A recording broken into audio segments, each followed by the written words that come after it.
अब ये क्या तरीका हुआ? अगर ऐसा था तो इन्हें पहले बताना चाहिए था। पहले बोला कि हमें कुछ नहीं चाहिए, हम दहेज के खिलाफ हैं।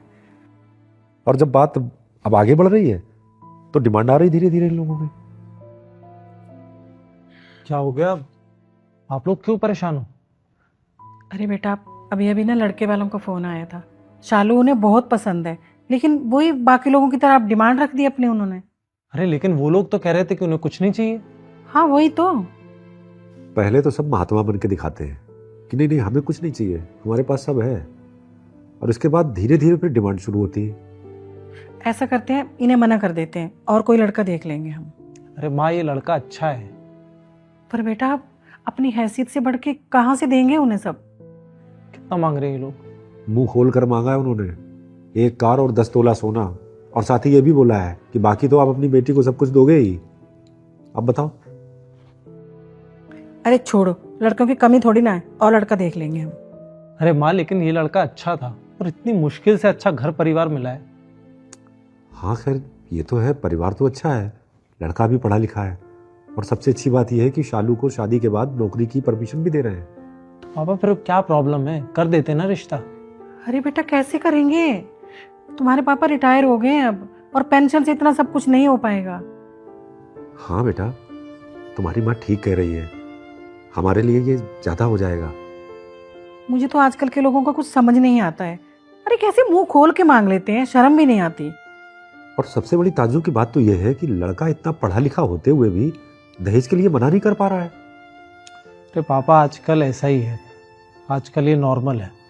एक काम करते हैं, लोन ले लेते हैं और शालू की शादी कर देंगे। अरे तेरा दिमाग खराब है क्या? फिर लोन कहाँ से भरेंगे? अरे गांव की जमीन है ना, वो बेच देंगे और धीरे धीरे करके चुट्टा करते रहेंगे। अरे तुम सब लोगों का दिमाग तो ठीक है ना, लोन वो नहीं लिया जाएगा। अरे क्यों नहीं लेंगे लोन? देखो, अगर उन्हें ये सब चाहिए था ना, तो उनको पहले बोलना चाहिए था। हम लड़के को देखने ही नहीं जाते। माँ, आप लोगों ने भी तो यही सब किया था। ये क्या बोल रहा है तू? कब कर दिया हमने ये सब? क्यों? 2 साल पहले जब मेरी शादी हुई थी तब आप लोगों ने यही सब तो किया था। अरे आप लोग जानते हो कि रिया के पापा नहीं है, वो लोग कैसे अरेंज करेंगे ये? अरे तो क्या हुआ, उसका बड़ा भाई तो है ना। और तू चुप रह, तुझे कुछ नहीं पता। हाँ बेटा, और इतना तो आजकल हर कोई लेता है, और फिर हमारा एक बेटा है, इतना अच्छा कमाता है, इतना पढ़ा लिखा है, हमें तो मांगने की जरूरत भी नहीं पड़नी चाहिए, उन्हें तो अपने मन से देना चाहिए। और नहीं तो क्या, सही कह रहे हैं तेरे पापा। हाँ, लेकिन आप लोगों ने तो पहले कहा था कि हमें सब लड़की चाहिए और कुछ नहीं चाहिए। अब ये कार और कैश की बात कहाँ से आ गई? देख दुष्यंत, ये बड़ों की आपस की बातें हैं। तुम बच्चे हो अभी ना, तुम मत पड़ो इन बातों में। हाँ, आप समझ नहीं रही हो, इसके लिए ना उसके घर वालों को लोन लेना पड़ेगा। तो हमें इससे क्या? अरे जैसे मर्जी दें, लोन लेके दें। देख, बिना दहेज के तो ये शादी होगी नहीं।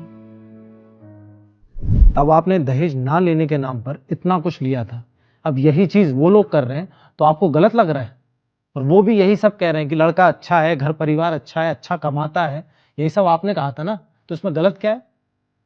आपके बहू के परिवार के लोगों ने जब लोन लिया था तो वो ठीक था, आज आपको अपनी बेटी की शादी के लिए लोन लेना पड़ रहा है तो ये गलत हो गया। आपने उस वक्त कहा था कि दुनिया ऐसे ही चलती है, तो आप भी तो इसी दुनिया का हिस्सा हो ना।